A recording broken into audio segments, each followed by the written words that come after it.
Hi, my name's Ryan. Hi, just saying hi. Hi. I'm a musician, or at least that's what I tell myself. It's possible that I'm just an expression of a universal consciousness temporarily housed in this physical form, but that's not really important right now. All right, if you're one of those anal types who gets hung up on those sorts of details, here are some details. I'm nearly 43 years old. I live in St. John, New Brunswick, Canada. I have been making music in some form for about the last 32 years. I have a jazz degree, sort of. I got kicked out in fifth year, but that's another story. I did finish. I got enough credits, so there you go. I went to study music after finishing high school because a bunch of adults in my life told me that I was smart and I wanted to go to university. I wasn't so sure about doing more school. I wasn't that into school, but all of my friends were going, so I did too. I signed up for a jazz program because it was the closest option to what I actually wanted to do. Drum set school. I thought, okay, I can go to drum set school. I had an undiagnosed case of ADHD, and the only class I really liked in high school was the one where I sat at the back of the room, spaced out, and occasionally got to play the drums. I wasn't really looking to become a professional jazz musician, but I figured if I could get a day job as a big band drummer or something, that'd be fine. And yes, I did grow up in an era when that seemed possible. So off I went, and for our purposes today, two relevant things happened. Number one, I got way better at the drums, and way better than I was at any other instrument, which I played drums and guitar probably equally before I went. I got to school, and I went to school with a lot of really good musicians, including a lot of really great guitar players and drummers. So number two is I developed this lingering idea that I was never going to be good enough. I quit playing guitar because I knew all of these people who are so much better than me at it. And I kind of had this attitude, well, I need to put the guitar away, focus on getting better at the drums because I'm not even good enough at that. I'll never be good enough to play guitar. Why even bother? It sucked. Yeah. And so critics familiar with my story might stop me here and say that these were side effects of my lack of commitment. They may be right. It doesn't really matter why it happened. Dude, jazz music is so hard. You have to be super dedicated, and most people don't care. I didn't really care. I wasn't that dedicated. I didn't really like it even. I liked some of it, but there's a lot of it that I wasn't into. And I found the whole thing depressing. I got to be putting in all of this effort to get good at something that not only do I not really want to do it, none of my friends like this. The only people I know who like this kind of music are other people in the jazz program. And I got super depressed for several years. And, mental health wasn't really part of the conversation the way it is now. So I just didn't know what to do about it. And, you just keep working away and digging myself out of that hole eventually. But it was a real bummer because think about this. I went not out of a desire to really learn the thing that they were teaching there, but just because this thing, music, was the most important thing in the world to me. I didn't want to do, it was the most important thing. And I came out of it with this feeling I just would never be good enough at it. And, I came out of it feeling like a loser and a failure. Better to just swallow it and put up a front than to actually be honest with the people around me and risk abandonment. That's not really what we're here to talk about, but it does show up in the music. So there you go. And it's part of what we do with the Sunny Side Uppers, baby. Okay, where are we? I wrote this down. So I started playing in a punk band when I was there. We were called Grade 7 Push Fight, and something I got into in my final year when everybody around me was getting ready for their grad recitals and I just wasn't. So I started hitchhiking to Halifax, Nova Scotia for shows. I was listening to the Weakerthans earlier. I saw the Weakerthans and the Constantines do a double bill at the Old Reflections. That was cool. Anyway, after university, I moved there. I did a detour in Charlottetown, PEI. But, do we have time for that? No. I joined a band with two of my former classmates. We worked hard, made weird jazz student indie rock, did everything DIY, made a lot of mistakes, totally mismanaged our own career, but we did manage to turn it around. We toured. We got to play some cool shows, including festivals in the UK and Germany. We made a record. We did some recording with a producer out of New York who best known for his work with Vampire Weekend, but he's works with a bunch of people. And eventually we broke up, and we broke up 2 weeks after I had moved back to Halifax from St. John to make the band thing easier. I moved away for 3 years, and they were our three most successful years. The day after our final concert, I took my guitar and drum machine to an open mic at my local anarchist collective all ages venue and nervously played some songs of my own that I'd been working on. The audience was very kind. I was hooked. It was really nice. It was at Radstorm in Halifax, if you've ever been. I had a temp job at a music festival, then started teaching drums freelance, which later turned into a podcast. And I started gigging around as a drummer for hire. I joined a couple of bands.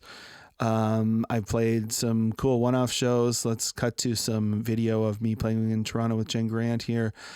And I played a lot of open mics, and I had day jobs as a barista.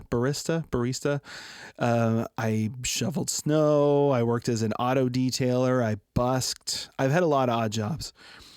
Then my wife got a job in St. John, New Brunswick, and I wasn't really busy enough with my gigging to say, like, we need to stay here. Like, I wasn't paying the bills. I didn't really know what I was going to do. You know, I was new in town. I wanted to meet people. I played with Shrimp Ring, Jason Ogden, the Exhortations, which later became the Next Door Stations. I was playing with Go-Go Disco a little bit around that time. I recorded drums for my brother's project, Pilia, all during that first year that we were here. I did a Halloween show with Shrimp Ring. Did I say that? Yeah, and then there was a pandemic, 2020. I don't know if you heard about this. There was a pandemic. Everything shut down. I started playing with a jazz band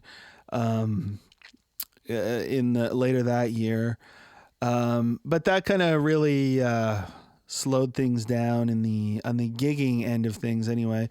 I had signed up for this course, How to Be a Successful Touring Musician, and then between my job and the pandemic, I never really took any of the advice until a couple of years later. This is a total digression.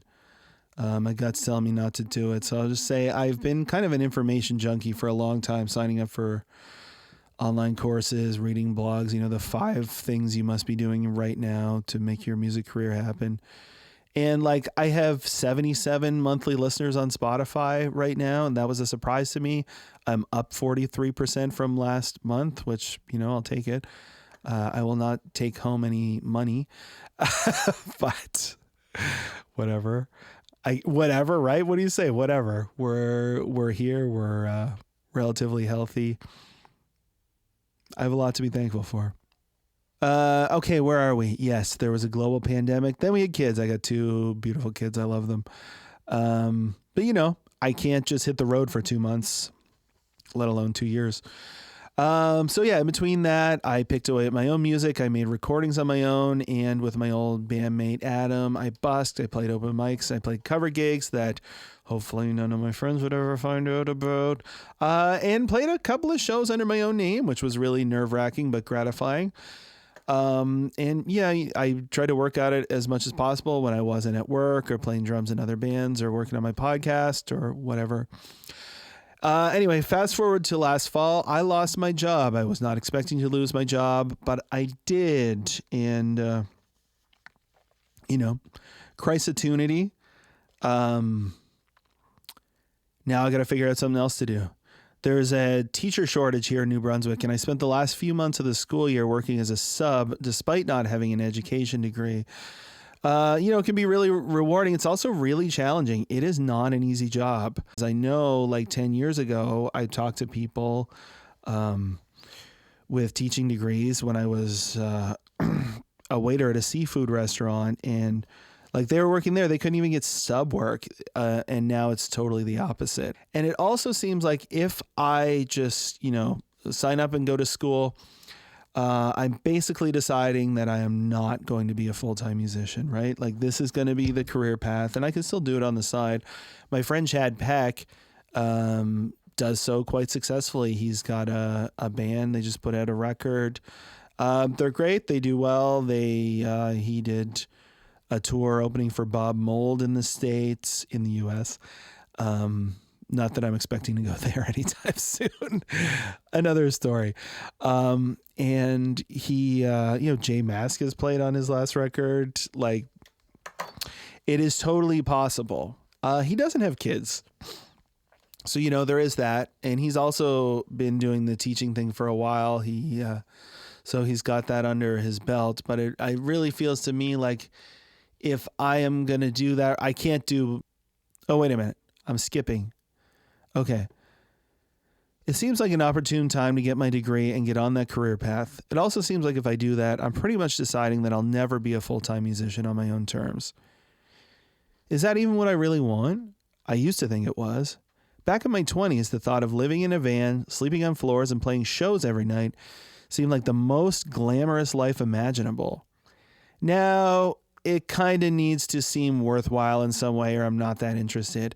I need to get paid. It needs to be fun. I'm not just going to, hop in a van for 2 weeks, let alone 2 months or 2 years, because somebody in Kitchener-Waterloo said I could play there on a Wednesday night. Like, it's just, I can't justify that. And I kind of need to justify that.